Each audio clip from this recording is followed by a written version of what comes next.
everyone, it's Emma from Green Schools, Nova Scotia. Today, we're going downtown Halifax to talk to Leigh-Anne Thurber about her career in green governance. Hi, I'm Leigh-Anne Thurber. I am a senior analyst with the Department of Natural Resources and Renewables with the province of Nova Scotia. The Department of Natural Resources and Renewables takes care of the forests, wildlife, minerals, and energy resources in Nova Scotia. They work to make sure that these resources are used in a way that help create jobs, grow the economy, and protect the environment. They also help reduce greenhouse gas emissions and manage our parks. So, how do you think the green shift is going to impact Nova Scotia? That shift from non-renewable energy like coal and oil to renewable energy like solar and wind? That's great. In every way and in every part of the economy is sort of the short answer, but I would say, it's slow sometimes. It's going to happen in phases. So you're going to see, the development of solar on people's homes, which you can already see today, to larger scale projects that are more to meet the utility demands of all Nova Scotians' demand. For electricity, you're going to see anything and everything in between. Same thing for wind farms. Because Nova Scotia, as we all know, is very windy. We have an excellent wind resource. So you're going to see wind farms popping up in communities all over Nova Scotia to help us transition away from oil, gas, coal. So here in Natural Resources and Renewables, I work in a clean energy division, and we're separated into 3 teams. And those 3 teams address the 3 leading greenhouse gas emission sectors. So myself, I work on electricity along with my team members, and we deal with that overarching transition away from fossil fuels. We also have folks who work on clean transportation. So that's, encouraging folks to consider like public transit or developing new public transit, electrifying our public transit. So here in Halifax, we're lucky, and in other regions around Nova Scotia, we have some electric buses coming into service here in the next few years, which is super exciting.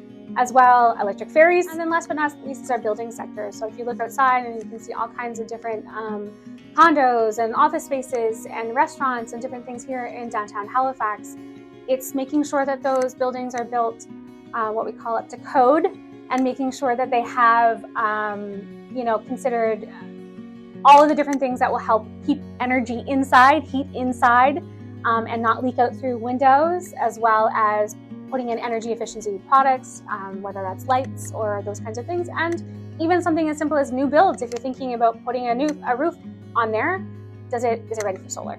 So those are the 3 major sectors here in Nova Scotia. And we're kind of divided here in the department by what we call ourselves is off oil, off gas, and off coal.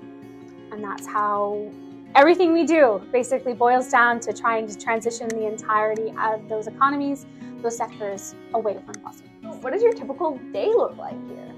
It's a great question. So I'm lucky that I get to work from home and in the office. So I'm in the office sort of Tuesday, Wednesday, and Thursday, and I work from home on Mondays and Fridays. My day is pretty variable, but I can say that I work a lot in meetings. I talk to a lot of different people on a regular basis, whether it's within my own department or across different government departments, or people like sort of outside of government to talk about all the different things we have going on. Try to keep people informed, engaged, and really lean into sort of that collaborative process, and making sure that anything that we're doing or any decisions that we're making are inclusive and bring in different voices and different perspectives. So I do spend a lot of time talking to a lot of different people. One of the things I struggle with, I would say, on a day-to-day basis is my never-ending email inbox and trying to keep up to date with all the things that are coming my way. This is a really fast-paced office. There are always a lot of competing priorities, so trying to make sure that I'm managing those priorities and making sure that people are getting the information they need in the time that they need it. I do a lot in sort of like innovative and creative designs of programs, so that can look like literally talking down and brainstorming different ideas, or doing research to understand, what is best practice, or what else are other people doing, or how do they do this. Talking to different experts and trying to learn myself and inform myself so that I can bring that here to Nova Scotia. One of the other things that we kind of do, which is really different from lots of other people in the government, is myself and others in my department, we actually write law. That's really cool. Yeah, we will sit down sometimes and either if it's for the creation of a new program or making some adjustment, but we often will create brand new programs for Nova Scotia and amend law or create regulation to design a brand new program. For example, one that we have here right now is called the Green Choice Program. It doesn't exist anywhere else in Canada, so it was starting from scratch and developing it in a Nova Scotia context to make sure it fit here. The Green Choice Program is a special program that lets people buy electricity from local renewable energy sources, like wind or solar power. It was created through teamwork between the government, Nova Scotia Power, suppliers, and big energy users. This program helps big energy users in Nova Scotia use renewable energy sources for their own energy needs. By doing this, they can help reach goals to fight climate change. We wrote the law for that, the regulations for that, and then also what I generally am supposed to be doing on a day-to-day basis is policy. I like to kind of divide it between the law, of course, gives you authority to do something. It tells you can or cannot do something. You'll have regulation, and the regulation will usually kind of tell people more detail about what it is you can or cannot do, or how you might do it, or give you like a high-level understanding of what the process is or should look like and how the decisions are made. But policy is the application of those things on a day-to-day basis in a real-world environment. So it's sort of, the details of, if you say, hey, you're allowed to build solar up to this amount. The policy behind that is when, where, how, for how much, who makes the decision, who has to approve it, what is the process of approvals, and all of those little details that kind of happen in behind the scenes.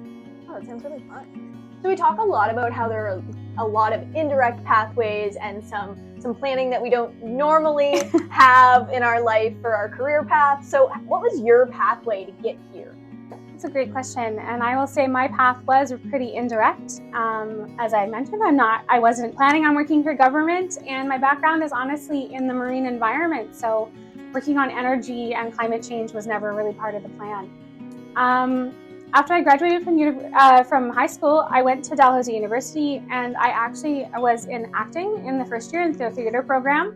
Absolutely loved it, and it's still a passion of mine. I love to watch live performances of all kinds, but made the decision to shift actually into international development studies and with a focus on environmental studies.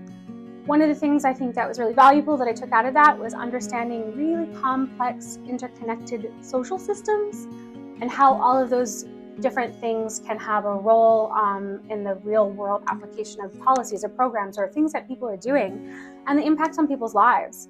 It allowed me to really be good at analyzing a whole bunch of different information and bringing it to sort of what might be the best way forward. From there, I went on and took my master's at Dalhousie as well in the Master's of Resource and Environmental Management. Focused again on the marine environment, and from there I worked a lot of short-term contracts between Newfoundland, New Brunswick, Nova Scotia, and as well in Ontario. Focused on anything and everything from managing parks and rivers and sort of the recreation activities that go along with freshwater, as well as species at risk that are in the marine environment. For me, when I moved back to Nova Scotia from Ontario, I was looking for opportunities, and this one happened to be at the right time, and it was the right opportunity for me. So I've been working with this department. I started off actually on the marine renewable energy team, so on the tidal file, trying to understand how we could take advantage of the tides we have here to bring renewable energy to Nova Scotia. And then I transitioned away from that team to the clean electricity team, and I'm now working mostly on wind and wind energy and the transition of the system as a total to renewable energy. Awesome. That's so cool. Yeah. Great. I'm really glad that you're able to join me, but I'm actually late for a meeting if you don't mind. Oh yeah, no problem. All right. Hey. Oh. I have the Green Heroes with me. Do you want to tell them what's going on? Absolutely. So we're here today just to talk to our friends online. We have Coho Climate Advisors, which are procurement administrator. Essentially what they do is help us here in the province find the best projects for wind and solar to be built to meet our domestic or our current electricity supply. So this is part of the transition to renewable energy for the province. We currently have an open or active bidding process happening for 350 megawatts of new wind. A megawatt is a unit of power used in large-scale energy production. It's equal to 1,000,000 watts. Right, we're here and we are so lucky to be talking to all of these wonderful individuals, and they're going to give us a little background on how they got here. Hi, my name is Ayu Madade and I just completed my master's program just like Leigh-Anne in Resources and Environmental Management. And I had my internship here with the Marine Renewables and Clean Innovation Division. But currently I'm working with the Clean Electricity team as the Clean Electricity Analyst.